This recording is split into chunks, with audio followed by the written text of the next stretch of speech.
औज़ुबिल्लाहिमिनश्शैतानिर्रजीम बिस्मिल्लाहिर्रहमानिर्रहीम। अस्सलाम वालेकुम डियर स्टूडेंट, उम्मीद करता हूँ कि आप सब ठीक होंगे। अल्लाह बारिक व तआला आप सबको अपने हिफ्ज़ व अमान में रखे। आज की हमारी जो वीडियो का टॉपिक है वो है क्लास 9th चैप्टर नंबर 1।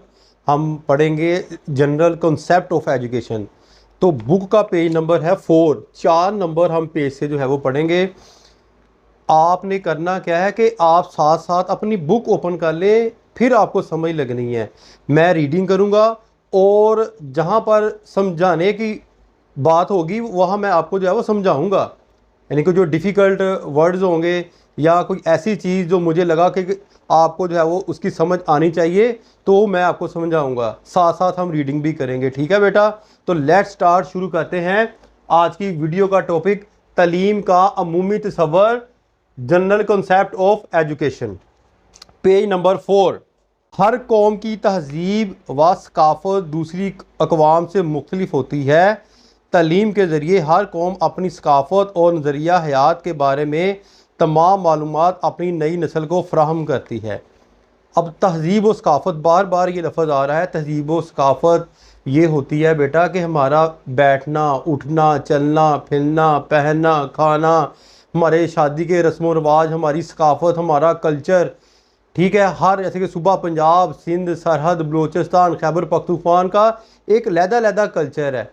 हर कौम का, हमारी कौम क्या, हम पाकिस्तानी कौम है, एज ए इस्लामिक कंट्री है हमारा जो कल्चर है वो दूसरे ममालिक से जो है वो मुख्तलिफ है। हम अपना कल्चर को बचाना चाहते हैं। हम चाहते हैं कि ये हमारा कल्चर ज़िंदा रहे, हमारी सकाफ़त, हमारी जो है वो सकाफ़त ज़िंदा रहे। वो कैसे ज़िंदा रहेगी? तालीम के ज़रिए, इल्म के ज़रिए, निसाब के ज़रिए हम जो है वो एक नस्ल से दूसरी नस्ल को जो है वो मुंतकिल करेंगे। तालीम के ज़रिए हर कौम सकाफ़त और नज़रिया हयात के बारे में तमाम मालूमात। नज़रिया हयात ये होता है बेटा जीने का तरीका, रहने का तरीका, रहने की सोच बोझ कि किस तरह एक मुआशरे के अंदर हमने अखलाकियात को मद्देनज़र रखते हुए रहना है। ये सारा तरीका जो है वो बताती है, तालीम बताती है। अपनी नई नस्ल को इस नज़रिया हयात और तरीका ज़िंदगी से मुतारफ़ कराना चाहती है जो इसके नज़दीक सबसे अफजल और सबसे आला है। तालीम के ज़रिए मुआशरा अपने अकायद, नज़रिया, तहज़ीब व तमद्दन को अपनी नस्लों को मुंतकिल करता है और फिर इनसे तवक्का रखता है कि वो इस कौमी और सकाफ़ती वसा को तरक्की दे। यानी कि और ज़्यादा सोचे समझे, पढ़ लिख के जो बुज़ुर्गों ने उनको जो है वो सकाफ़त दी है, तहज़ीब व तमद्दन दिया है, उसको मज़ीद नखार करके अगली नस्ल को जो मुंतकिल करें। दुनिया की मुख्तलिफ़ अक़वाम के मकासद हयात और नज़रिया हयात दूसरी अक़वाम से मुख्तलिफ होते हैं। अब देखो, हम मुसलमान हैं, हमारा नज़रिया एक इस्लामी नज़रिया है। हमारे जो असूल है, अल्लाह और अल्लाह के रसूल के बताए हुए कुरान मजीद के असूलों को मद्देनज़र रखते हुए हमारी जो स्टेट है, हमारी रियासत जो है वो वजूद के अंदर आई। इसके बरअक्स अगर अफ्रीका वाले हैं जो जंगलों के अंदर रहते हैं, उनका रहना, उनका सहना, उनका कल्चर, उनका तहजीब, उनका तमद्दन, उनका बोलना, उनका आपस के अंदर शादी करना, ये सारी चीज़ें जो है हमसे मुख्तलिफ होंगी और वो आए दिन बदलते रहते हैं। जदीद दौर में वो बदलते रहते हैं, लेकिन हम जो है क्योंकि अल्लाह और उसके रसूल के बताए हुए अहकामात पर अमल करते हैं और कुरान मजीद के बताए हुए असूलों पर जो है वो अमल पैरा होते हैं, हम अपने असूलों को नहीं बदल सकते। वो लोग बदल सकते हैं, हम नहीं बदल सकते। इसलिए हर माशरा निज़ाम तालीम अपनी सकाफ़त और नज़रिया हयात के मुताबिक मुरतब करता है। इसलिए हर कौम का निज़ाम तालीम दूसरी कवाम से मुख्तलिफ होता है। साथ साथ बेटा मैं रीडिंग भी करता जा रहा हूँ ना, ताकि समझ आ जाए आपको। Page number 4। मगरबी अक़वाम और दुनिया के दूसरे निज़ामों के मुकाबले में मुसलमानों के मकासद हयात और नज़रिया हयात अलग हैसियत रखते हैं। ये वही बात आ गई ना जो मैंने आपको बताई है। इसलिए इस्लाम का तसव्वुर तलीम और निज़ाम तलीम भी दूसरी अक़वाम से मुख्तलिफ है। मादा परस्त अमलन समझते हैं कि इंसानी ज़िंदगी में सिर्फ मादी दुनिया तक महदूद है। मादा परस्त वो बंदे होते हैं जो कहते हैं कि सिर्फ हाजात, यानी कि खाना पीना रहना, बस यही ज़िंदगी है, वो उनको कहते हैं मादा परस्त। और ये कायनात वो खुद ब खुद वजूद में आ गई। वो कहते हैं कि नौज़ुबिल्लाह कोई भी जो है वो इस दुनिया को पैदा करने वाला नहीं है। लेकिन एज ए मुस्लिम हम ये लोग कहते हैं कि ज़मीन आसमां के अंदर हर चीज़, हर जी रूह जो भी दुनिया के अंदर है वो मेरे अल्लाह बारिक व ताला ने पैदा किया है।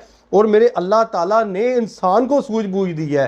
किसकी सूझबूझ दी है? साइंस की सूझबूझ दी है, जिसने मुख्तलिफ जो है वो मेडिकल शोबों के अंदर आप देखेंगे जो है वो दिल के ऑपरेट हो रहे हैं, गुर्दों के ऑपरेट हो रहे हैं, बड़े बड़े ऑपरेशन होते हैं मेडिकल के अंदर। वो किसने जो है वो साइंसी तालीम दी? किसने इंसान को सूझ दी?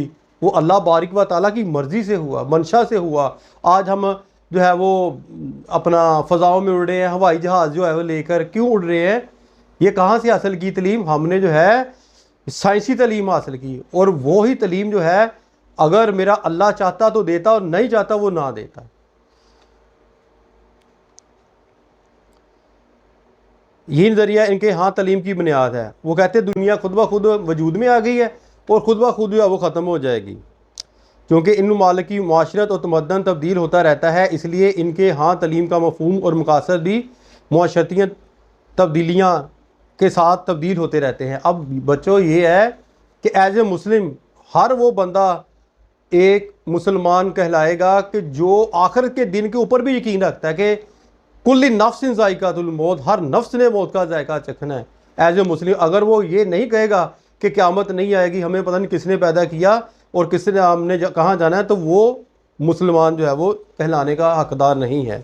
यूनानी फ़लसफ़ी उर्स्तू इंसान को माशरती हैवान समझता है। वो कहता है कि इंसान जो है जब पैदा हुआ वो जानवर की तरह था, जिस तरह जानवर खुराक खाते थे। और तारीख मैंने पढ़ी हुई है कि जब इंसान थे ना, जो वजूद में जब वो आगाज़ की करोड़ों साल पहले की बात कर रहे हैं, तो ना हमारे पास लिबास था, ना हमारे पास कोई रहने के लिए घर था, गारों के अंदर रहते थे। उर्स्तू ये कह रहा है कि उस वक्त खाना भी किस तरह खाते थे? मछली पकड़ी है दरिया से, उसको ज़मीन के ऊपर ऐसे मारा है और उसको पकड़ कर खाना शुरू कर दिया, जैसे जो है वो रिछ खाता है, इस तरह इंसान खाते थे। ठीक है ना। आहिस्ता आहिस्ता जब मुआशरा बनता गया, तलीम आती गई, शऊर आता गया, वजूद आता गया, कम्युनिटी बनती गई, इस तरह जो है वो लोग आगे से आगे जो है वो चलते गए। उर्सू क्या कहता है? इसके नज़दीक तलीम का मकसद इस हैवान को आला दर्जे का शहरी बनाना है, यानी कि वो लोग जो बुराई की तरफ होते हैं, हैवान से मुराद। उर्सू क्या कह रहा है? जो बुराई की तरफ जो है वो जा रहे होते हैं उनको इंसान बनाना, उनको अपने अकायद की तरफ लेकर आना तलीम का मकसद है। आज का मादा परस्त माशरा इंसान को आला दर्जे का हैवान करार देता है। वो कहता है कि इंसान जानवरों से भी बदतर हो गया है, जो दूसरे दर्जे के हैवानों से सोचने और बोलने की वजह से मुमताज़ हैसियत रखता है। दूसरे जानवर जो है वो सिर्फ मखसूस बात कर सकते हैं, जैसे आपने परिंदे देखा होगा या कोई गोट बकरे वगैरह देखा होगा, वो मखसूस ज़बान में बात करते हैं। लेकिन इंसान को इसकी ज़बान के अंदर ज़राए कम्युनिकेशन इतना वसी रख दिया है कि वो हर पहलू के ऊपर बात कर सकता है। और वो पहलू पैदा कहाँ से हुआ? वो पहलू तालीम से पैदा हुआ है। अगर तालीम ही ना होती तो फिर ये मुख्तलिफ जो आज हम साइंसी दौर के अंदर रह रहे हैं तो ये वजूद में ना आता। इनके यहाँ निज़ाम तलीम इसी के मुताबिक तरतीब आता है। मकासद तलीम निसाब मरतब करते वक़्त हर माशरा अपनी सकाफ़त और नज़रिया हयात को बुनियाद बनाता है। इसके मुकाबले में इस्लामी निज़ाम तलीम का मकसद फ़र्ज़ को अल्लाह ताला का एक नेक और सालिहा बंदा बनाना है, जो अल्लाह की रज़ा के मुताबिक ज़िंदगी गुजारे। इस्लामी माशरे के निसाब तलीम में कुरान और सुन्नत और इसके मावन अलूम को मरकज़ी हैसियत हासिल होगी। ठीक है बेटा, अब आपने करना क्या है? जो मैंने आपको बातें बताई इनको भी ज़हन में रखना है और ये सवाल आपने याद करना है। इसको 2-3 दफ़ा पहले देखकर लिखना है, फिर जो है वो इम्पोर्टेंट जो इसके पॉइंट हैं उनको ज़हन में रखकर आपने लिखना है। ठीक है बेटा, उम्मीद करता हूँ कि आपको समझ आ गई होगी। अपनी दुआ में याद रखिएगा। फ़ी मानिल्लाह। अस्सलाम वालेकुम।